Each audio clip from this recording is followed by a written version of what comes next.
Jokes. हंसिए, खुश रहिए, हमेशा मुस्कुराते रहिए। एक बुढ़िया डॉक्टर के पास गई और डॉक्टर से बोली, डॉक्टर साहब मेरे दांत में दर्द है, कृपया करके उसे निकाल दीजिए। डॉक्टर, मुंह खोलो। बुढ़िया खोल दिया। डॉक्टर, थोड़ा और खोल। बुढ़िया ने थोड़ा मुंह और खोल दिया। डॉक्टर, थोड़ा और खोलो। बुढ़िया ने सारा मुंह खोल ऊपर किया। डॉक्टर, थोड़ा और खोलो। बुढ़िया गुस्से में बोली, क्या मुंह में बैठकर ही दांत निकालने का इरादा है? एक बार एक आदमी दौड़ा दौड़ा डॉक्टर के क्लिनिक में आया और बोला, डॉक्टर साहब मेरी जान बचा लीजिए। डॉक्टर उस आदमी को हौसला देते हुए बोला, घबराओ नहीं, शांति से मुझे बताओ क्या हुआ है। मरीज बोलता है, डॉक्टर साहब मेरे मुंह में छिपकली घुस गई है। यह सुन डॉक्टर कहते हैं हैरानी से, अरे जब छिपकली मुंह में घुस रही थी तो तुमने मुंह बंद क्यों नहीं किया?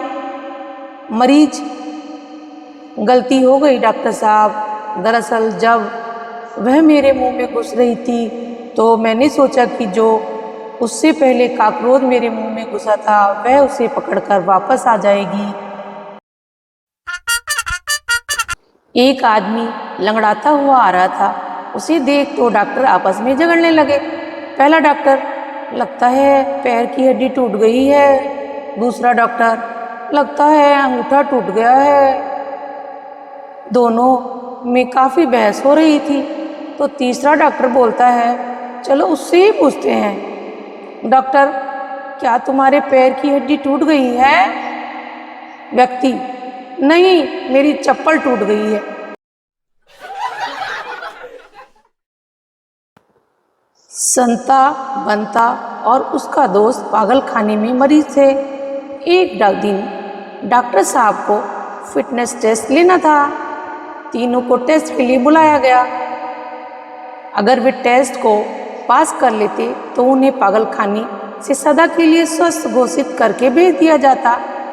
अगर स्वस्थ न होते तो अगले 5 साल तक वहीं उसी पागल खाने में रहना था। डॉक्टर टेस्ट के लिए उन्हें एक खाली स्विमिंग पूल के पास ले गए और उनके दोस्त को स्विमिंग पूल में कूदने को कहा। उसने स्विमिंग पूल में छलांग मार दी और दोनों बाजू टूट गए। उसके बाद बंता ने छलांग मार दी और उसकी दोनों टांगें टूट गईं। जब संता की बारी आई तो उसने छलांग लगाने से मना कर दिया। डॉक्टर ने कहा, अरे मुबारक हो संता, तुम जा सकते हो, अब तुम आज़ाद हो, पर एक बात बताओ, तुमने स्विमिंग पूल में छलांग क्यों नहीं मारी? संता ने जवाब दिया, डॉक्टर साहब मुझे तैरना ही नहीं आता।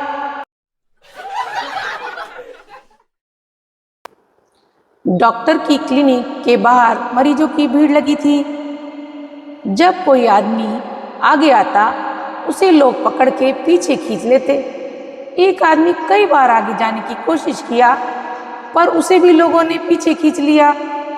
5-6 बार पीछे जाने के बाद वह आदमी चिल्लाया, सालों लगे रहो लाइन में, आज भी मैं क्लिनिक नहीं खोलूंगा। एक आदमी डॉक्टर के पास गया और बोला, डॉक्टर साहब मेरी बीबी को सुनने में कुछ समस्या है। जितना सुनाई दिया जाना चाहिए उतना भी उसके मुश्किल से सुनाई देता है। आप ही बताएं मैं क्या करूं?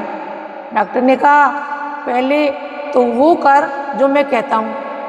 जब आपकी बीबी रसोई घर में खाना बना रही हो तो आप 15 कदम दूर से उनसे कुछ पूछना।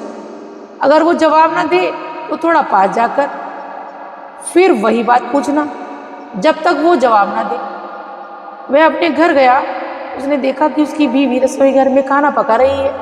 वह कोई 15 कदम दूर खड़ा हो गया और उसने आवाज़ लगाई, अरे भाई खाने में क्या बना रही हो? जब उसे कोई सुनाई नहीं दिया तो वह थोड़ा आगे गया, लगभग 10 कदम से। उसने आवाज़ लगाई। उसने फिर से पूछा वही प्रश्न। कोई जवाब सुनाई नहीं दिया। आखिर में वो अपनी पत्नी के बिल्कुल पीछे खड़ा हुआ और उसने फिर से वही प्रश्न पूछा, अरे आज खाने में क्या बना रही हो? चौथी बार कह रही हूँ चिकन अच्छा है। कि तुम अपने कान डॉक्टर को दिखाओ।